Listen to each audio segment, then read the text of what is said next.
Nah, Wak, pokok di Lubuk Linggau nih, Wak, lah banyak nih kejadian, ada yang mati gencet. Baru-baru ini di Patok Besi, Wak, mati gencet.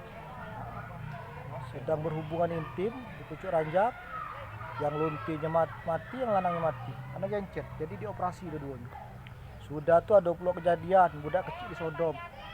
Sampai-sampai dia nak mising, sakitan muridnya itu. Kalau mana gue itu mungkin ya, diserodok dengan burung besar. Sia nengoknya. Banyak perilaku-perilaku seks yang menyimpang itu bahayanya, Mbak. Homo, lesbian, itu kan sejenis.